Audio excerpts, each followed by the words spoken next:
Hello नमस्कार सर्वांना. श्री स्वामी समर्थ. तुम्हा सर्वांना आजचा दिवस खूप छान जाऊ ही स्वामींच्या चरणी प्रार्थना. तर आजचा होता नवरात्रीतील 8वा दिवस. तर आजचा रंग होता मोरपंखी.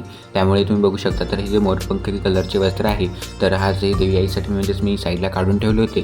तर याच्यावरती सूट करणारी म्हणजेच मोत्याची ज्वेलरी, त्यामुळे जी काही ज्वेलरी मला म्हणजे लागणार होती तर ती देखील मी अशा प्रकारे तयार करून घेतली होती. कारण जेव्हाही आपण अशा प्रकारे ज्वेलरी वगैरे देवी आईला परिधान करतो तर ती अशा प्रकारे करावी जेणेकरून ती दिसायला देखील छान दिसेल. नाहीतर उगाच आपण कोणतीही ज्वेलरी जर परिधान केली तर ती दिसायला देखील छान दिसत नाही. आणि त्याचबरोबर म्हणजे देवी आईला अशा प्रकारे मोत्याची जी नथ आहे तर ती देखील मी देवी आईला परिधान करणार होतो. आणि जी कमळाची नथ तुम्ही देवी आईच्या नाकामध्ये बघत आहात तर ही देखील म्हणजे देवी आईसाठीच खास करून मी तयार केली होती का जेणेकरून म्हणजेच ती कोणत्याही सूटवर मॅच करते. कारण त्यामध्ये मी गोल्डन आणि मोती कलर म्हणजेच हे दोन्ही यूज केले होते. त्यामुळे ती जी नथ आहे तर ही म्हणजेच दोन्ही सूटवर सूट करते, जेणेकरून गोल्डन थीमवर देखील आणि मोत्याच्या थीमवर देखील. तर तुम्ही बघू शकता अशा प्रकारे. तर कालचा रंग होता ऑरेंज.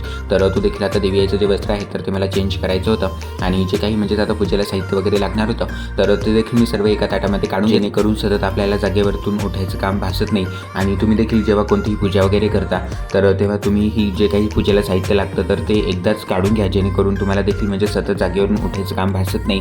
आणि काही ना काही तर समजा राहून जातच तर तेव्हा तर उठावंच लागतं. तर माझे देखील म्हणजे काही ना काही गोष्टी राहून जातातच. पण जेव्हा म्हणजे आपण घर स्थापना करतो तर त्यानंतर तरी आपल्याला 9 दिवस जास्त गरज भासत नाही कशाची.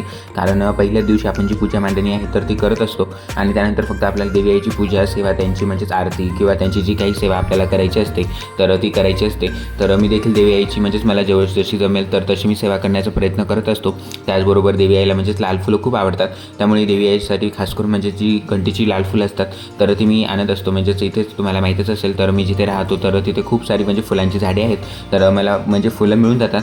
पण इकडे एक प्रॉब्लेम असा आहे की रात्रीच्या टायमाला म्हणजे आपल्याला फुलं मिळत नाहीत, कारण ती रात्रभर राहत नाहीत. आणि इकडे झेंडूची फुलं देखील मिळत नाहीत. त्यामुळे जो दसऱ्याचा व्हिडिओ आहे तर तो देखील मी तुमच्यासोबत शेअर करेलच. तर दसऱ्याच्या दिवशी देखील म्हणजेच मला झेंडूची फुलं जी आहेत तर ती मिळाली नाही आहेत. त्यामुळे जी म्हणजेच आपल्याला अवेलेबल होऊन जातात वेळेवर तर तीच फुलांचा मी यूज केला होता. पण इकडे एक प्रॉब्लेम तो आहे की इकडे झेंडूची फुलं मिळत नाहीत, कारण इकडे म्हणजे यूज होत नाही इकडच्या मार्केटमध्ये. त्यामुळे मला म्हणजे झेंडूची फुलं मिळणं म्हणजेच खूपच कठीण आहे.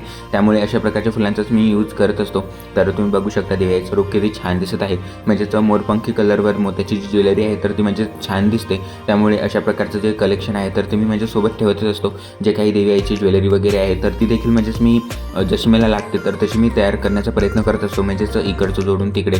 तर अशा प्रकारे तर तुम्ही बघत असाल तर जो देवी आईचा मोठा जो हार आहे तर तो देखील म्हणजे ते चोकर असतात छोटे गळ्याला लावायचे, तर ते चोकरचा मी हा हार केला होता. आणि त्याचबरोबर त्याचं जे पेंडंट तुम्ही बघत आहात तर हे म्हणजेच मी जे आपले कानवेल असतात तर त्याचे पेंडंट आहेत तर हे मी जॉईन करून घेतले होते.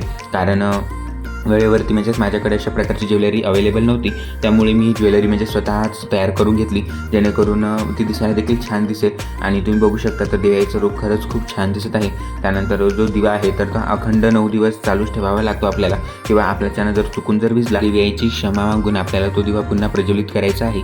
आणि त्यानंतर म्हणजेच तो शक्यतो तर आपण विजू द्यायचं नाही, अशी काळजी त्याची घ्या. तर मार्केटमध्ये आता खूप दिवे अवेलेबल झालेले आहेत, जेणेकरून तुम्ही जर स्क्रूचा दिवा बघितला असेल तर तो देवी म्हणजेच तो दिवा देखील खूप छान आहे यूजसाठी. कारण त्याच्यामध्ये जो स्क्रू आहे तर त्याने आपल्याला वातीला धक्का लावायची गरज भासत नाही. आणि तो स्क्रू जर फिरवला तर म्हणजे त्याची दिव्याची जी वात आहे तर ती आपोआप वर होते, जेणेकरून म्हणजे दिवा विझण्याचे चान्सेस खूप कमी होतात. त्यामुळे शक्यतो तर तुम्ही तो दिव्याचा यूज करा. तर तुम्ही जो माझा दिवा बघत आहात तर हा दिवा देखील मी इथूनच मार्केटमधून म्हणजेच घेतला होता, म्हणजे डेली यूजसाठी. कारण त्याला काच देखील आहे आणि त्याच्या वरतून देखील ते होल्डर आहे, म्हणजेच त्याला झाकण्यासाठी एक वरतून देखील एक प्लेट आहे. पण ती प्लेट जर त्याच्यावरती ठेवली तर ती प्लेट खूप गरम होते आणि काळी देखील होते. त्यामुळे मी त्या प्लेटचा जास्त करून यूज करत नाही. फक्त जो काचेचा ग्लास आहे तर तोच मी दिव्याच्या भोवताली ठेवतो, जेणेकरून हवा जरी आली तरी दिवा विझणार नाही. आणि सर्वात महत्त्वाचं म्हणजे जेव्हा ही नवरात्र आपले चालू असतात तर तेव्हा आपल्याला आपल्या घरामध्ये धूप करायचा असतो. तर जे नैवेद्यमचे धूप कप आहेत तर त्याचाच मी यूज करत असतो. कारण देवी माता आपल्या घरामध्ये म्हणजेच विराजमान झालेली असते. पहिल्या दिवशी आपण जेव्हा देवी आईची आराधना करतो तर तेव्हा देवी आई आपल्या घरामध्ये येऊन म्हणजेच विराजमान होते. आणि त्यानंतर आपण देवी आईची सेवा करतो. तर जेव्हाही आपण देवी आईची आरती करतो तर तेव्हा आपल्याला धूप लावावा लागतो. तर जो नैवेद्यांचा धूप आहे तर त्याचाच मी यूज करत असतो आणि त्याचा वास जो आहे तर तो खूप छान आहे, म्हणजेच एकदम घरभर पसरतो. आणि जिथे मी राहतो तर माझे एक हॉल आणि एक किचन अशा प्रकारे माझे 2 रूम आहेत. तर जे देवघर आहे तर ते मी म्हणजेच किचनमध्येच केलेलं आहे. तर तुमच्यासोबत मी एक म्हणजेच व्हिडिओ नक्की शेअर करेलच. तर उद्याच्या व्हिडिओमध्ये तुम्हाला म्हणजेच बघायला मिळेल किचन आणि माझं देवघर, कारण उद्या म्हणजेच अष्टमी देखील होती. त्याचबरोबर उद्या कन्यापूजन देखील मला करायचं होतं, तर ते देखील तुम्हाला उद्याच्या व्हिडिओमध्ये दिसेलच. तर कन्यापूजन म्हणजेच इकडे होत नाही जास्त करून, कारण त्यांचे जे रिच्युअल्स असतात तर ते थोडेसे वेगळे असतात. त्यामुळे आपल्या इकडं जशा प्रकारे आपण परंपरा आपली असते तर तशी इकडे नाही आहे. आणि यांची जी देवी आहे तर ती देखील म्हणजेच 5व्या दिवशी बसवली जाते.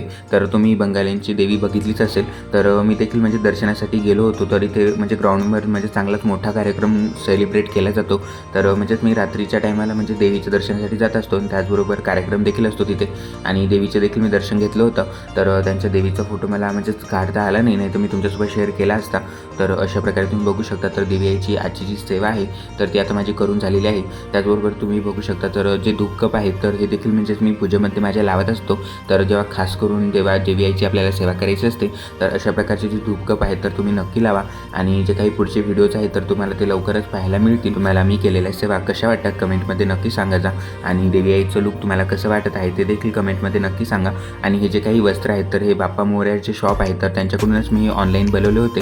तर मागेच म्हणजेच फेब्रुवारीमध्ये मी हे सर्व जे वस्त्र आहेत तर ते बनवले होते. म्हणजे जे देवी आईची मी वस्त्र दररोज चेंज करतो. तर तुमच्यासोबत मी एका दिवशी नक्कीच शेअर करेल की देवी आईचे जे वस्त्र आहेत, जी ज्वेलरी आहे तर ते मी कशाप्रकारे ठेवतो, किंवा मी कुठून कोणती ज्वेलरी घेतली होती, किंवा कोणते मुखोटे मी कोणाकडून घेतले, जेणेकरून तुम्हाला देखील एक आयडिया येऊन जाईल की तुम्हाला म्हणजेच ते कुठून मिळू शकतात. वरती मी एक सविस्तर व्हिडिओ बनवणार आहे जेणेकरून म्हणजेच तुम्हाला देखील ते घरबसल्या सामान ऑनलाईन बोलवता येईल. कारण मी देखील म्हणजे जे काही मला पूजेचं साहित्य लागतं तर ते सर्व मी ऑनलाईनच बोलवत असतो. म्हणजेच आपल्याला घरबसल्या ते साहित्य मिळून जातं. कारण इथे जो एरिया आहे तर तिथे आपल्या देवांचं साहित्य मला मिळत नाही. त्यामुळे जे बरंचसं पूजेचं सामान आहे तर ते मी ऑनलाईनच बोलवत असतो. तर तुम्हाला माझा आजचा व्हिडिओ कसा वाटला कमेंटमध्ये नक्की सांगा. व्हिडिओ आवडला असेल तर लाईक शेअर आणि सबस्क्राईब करायला विसरू नका. भेटू अशाच नवनवीन माहितीपूर्ण व्हिडिओसोबत. तोपर्यंत सर्वांना पुन्हा एकदा श्री स्वामी समर्थ.